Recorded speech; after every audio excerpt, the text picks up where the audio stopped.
Hello, everyone. Welcome to another episode of Open Book. I am Billy Price, co-founder of Billy Footwear. And as always, we have a fantastic guest joining us today. So sharing screen with me today is Jean. She is the executive director of the Spina Bifida Association of Greater New England. She's a loving mom. She's a loving wife. She's been in the nonprofit space for quite some time. And we are really excited to not only have her on screen, but to hear her story and hear the story of the nonprofit. Jean, welcome. Thank you. It's so nice of you to be here. And I apologize for the technology issues earlier. You're very gracious to accommodate me today. Well, it's our absolute pleasure. You know, there's so many things we can cover, but I think the great place to start would be just if you could describe the Spina Bifida Association of Greater New England, just kind of like how it came to be and who you work with. I think that's a great place to start. Sure, yeah. So the organization is actually turning 50 this year. So it started in 1971, and it was started by a group of parents of children with spina bifida who are living in Massachusetts as a support organization for them and for their children. And it has grown over the years from those early years to becoming an affiliated chapter of the National Spina Bifida Association, and then growing from there to support people living with spina bifida in all 6 New England states, which is what we do now. So it's been quite a journey. We today offer a lot of programs, social programs, educational programs. We do a lot of advocacy. We're fortunate to have the resources of the National Spina Bifida Association to share with our members. So they have tremendous educational resources. They do great webinars.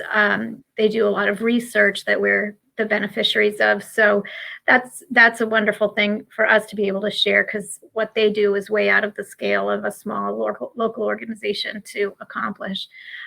We also offer direct financial supports to our members, and really, you know, I think most important thing is just connecting them to each other. I think they are each other's best resource. And so that's what we try to do. It's a little harder during COVID, but we have managed to keep the lights on and keep people connected. Yeah, COVID, boy, definitely threw a curveball to a lot of people's lives. And it's so interesting how when we used to all be able to be together and just in the same room and, you know, hugging and all that stuff. And you know, we were really throwing this challenge of having to try to be equally as effective and equally as engaging and still maintain a community feeling, but yet still be separated. So, I mean, hence technology and stuff for these face meetings, but how did that work for you guys?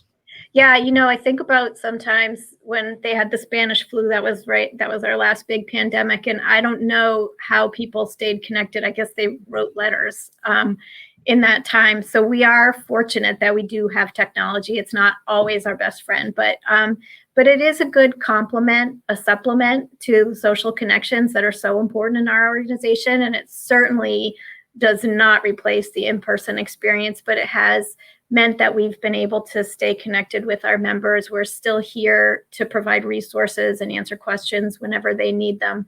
And so it's been an asset in that regard. And I have to say, kind of the silver lining is we've been a little bit more creative and come up with some programming that we would never have done if we weren't sort of living in this virtual world. And some of it, this is how we met you.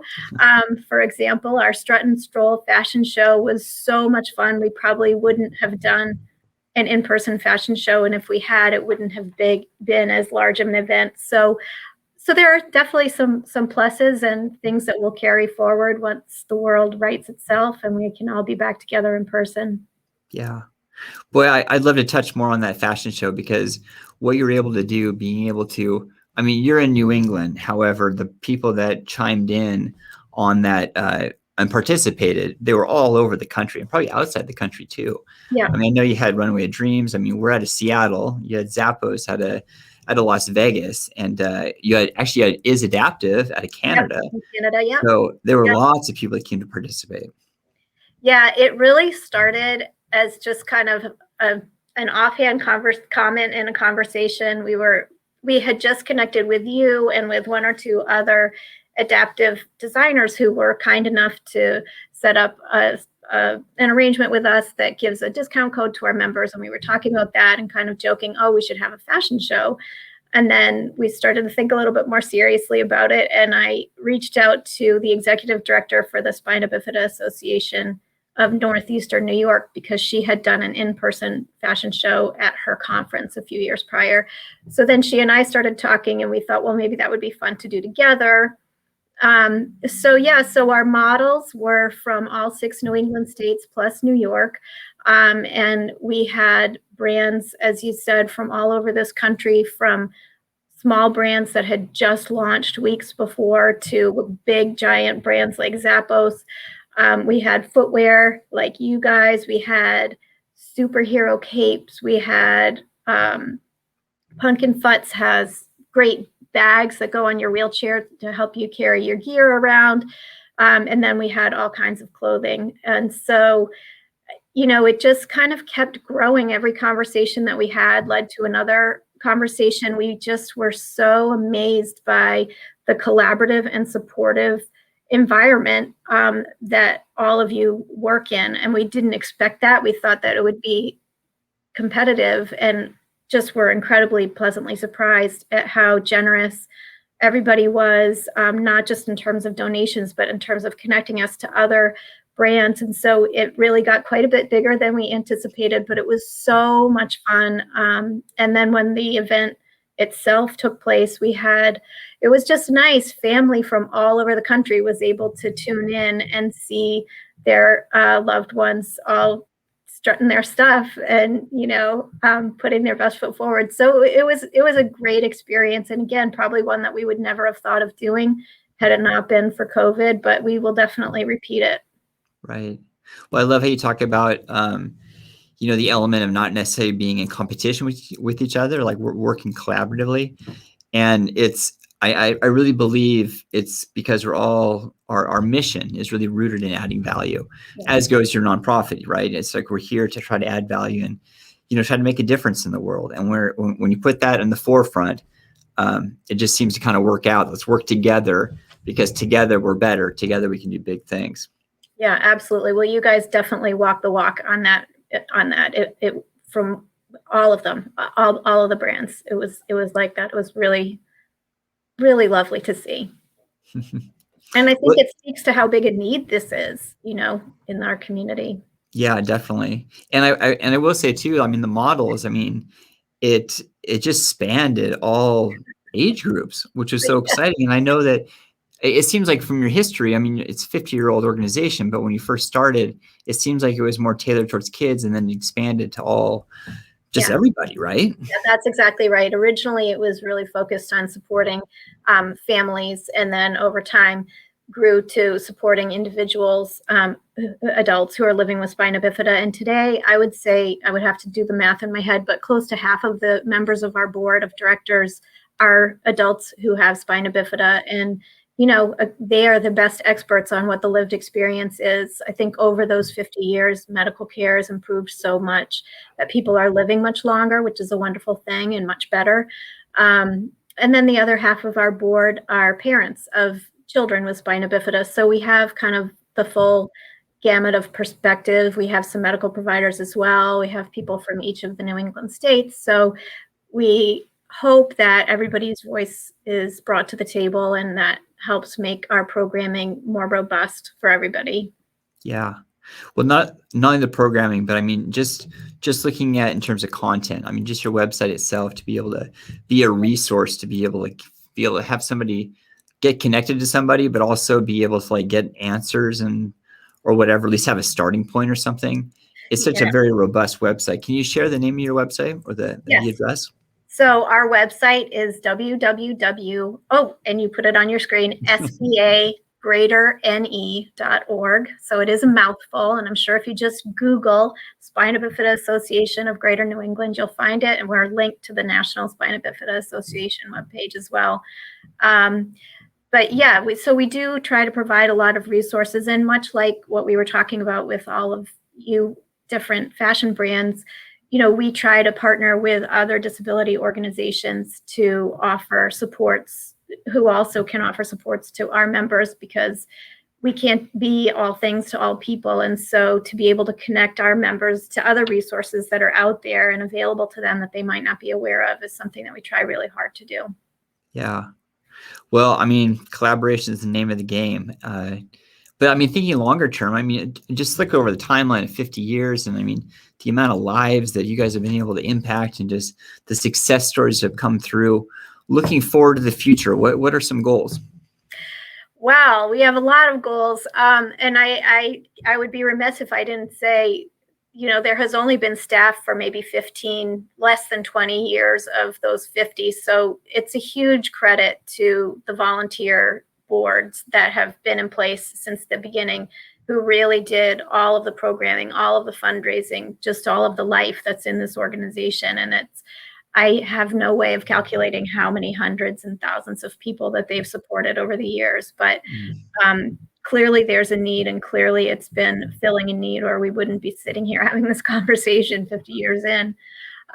So looking ahead, we are having a regional education conference in October, and we're going to celebrate our 50 years at that point. And it'll be exciting to talk to our members about what they want to see going forward. All this technology gives us the opportunity to provide more support in more places more often. So just figuring out the best format for doing that is really important. We're also working really hard to provide more support for people for whom English is not their first language. That's something that we haven't done as much of in the past, and are working really hard to improve.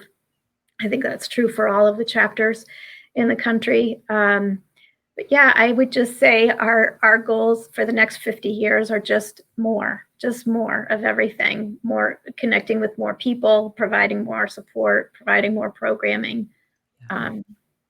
more advocacy. Right. Yeah, it's the whole thing about, I mean, I look at it through, I get that question too. I mean, maybe the face of the brand's like, what are your goals? And it's all a matter of like, just keep growing. And I don't say that just to like be as a business owner, like I'm going to keep growing this business. What it is as you keep growing, it's a measure of how much more value you can add and how much more you can do. So as you keep growing, your network gets bigger, your community gets bigger, your collaborations get bigger. And being a brand, and being brands plural, rooted in adding value, as you grow, you can offer up more. So what you guys are doing and what you've gone through for the last 50 years, what the next 50 years hold, it's going to be truly, truly incredible. Yes, I really agree. I think, there are always touch points like that along your path that are a good time to reflect and celebrate, but also to really do group think about, well, what do we want to say 50 years from now about where we've come, where we've gone. Mm-hmm. Wow. Such a big, it's so funny. It's such an easy question, but yet so profound to really try to wrap your arms around. Yeah, it's a big question. Yeah. Well, Jean, this is spectacular. Thank you so much for your time. I mean, before we sign off right here, I just want to give you the mic one more time. I mean, just to be able to share whatever's on your heart. I mean, it could be like a success story, or it could be just like what's going on, but I just want to give you the mic one more time. Well, thank you. I think there are a lot of success stories, some very small and some very big. Obviously, our fashion show, we felt like we connected with so many people, so many brands, and we addressed such an important topic. I mean, to me, that was a huge success, but honestly, the small successes that we have every day, connecting people to wheelchairs. We were able recently to help a young immigrant get a wheelchair so that he can now go to school, because he wasn't able to get to school before. So there are personal and individual things, and then large things. But I think the strength of this organization is just the passion and commitment that from day one, all of the volunteers on the board of directors have had to supporting this community. And that's been incredible. And we really we know that there are a lot of people living with spina bifida in New England who don't even know that we're here. And so that's probably ultimately our biggest goal, is just to make sure that people know that we're here for whatever they need, and to connect them to each other, and just to help them thrive. Yeah. Well, certainly your website is a spectacular place to start, and also probably connect through social as well. We didn't talk about your social handle. Yes. Yep. So we're on Facebook and Instagram and Twitter, and we are not on TikTok. that's not in my short-term goals, but I don't know, someday. Maybe probably our kids are. But yeah, so we're very active on social media. That's probably the easiest way to find us, but our website is always there. We're actually going to launch a new website in the next couple of weeks, but all the information that you need now is still there, and it'll just look better going forward. Got it. Wow. Wow. Well, keep doing what you're doing. I mean, Yep. what you guys are doing just warms my heart. And thank you again so much for not only joining us today, but just going back a little bit, letting us be a part of that fashion show. It was such a fun conversation, being able to meet the models. The picture that you sent us as a kind of a thank you gift of one of a girl laying on her back with her shoes up in the air and just playing with, I mean, oh gosh, that just really touched me. That was awesome. He was having a blast. I loved that photo. It just showed so much joy. And again, really, you were part of the initial inspiration for this whole thing. And, we had kids from 2.5 years old to adults that were 50, and you serve all of those people just like we do. So we already signed you up for next year. But we really look forward to doing it again. And we're just so grateful again for your support and generosity. Your shoes are a huge hit in our community. They really are a game changer for people with AFOs particularly, and they're so hard to fit. So thank you for the work that you're doing, because it makes a huge difference to us. Well, thank you so much for that. And I mean, I'm sure you can agree with this as well. It's not just me, it's a big team effort. So, we may be the face of it, but there are just countless people behind the scenes working hard to be able to connect all the dots. Yes, absolutely. Yeah. Well, Jean, thank you again for your time. This was amazing. Love the conversation. It's always nice to talk to you, Billy. Thank you so much for having me. And again, thank you for your patience with my technology. Well, everyone else that was listening in today, this was another episode of Open Book. Thank you for joining us. We will have another one next week. So until then, take care.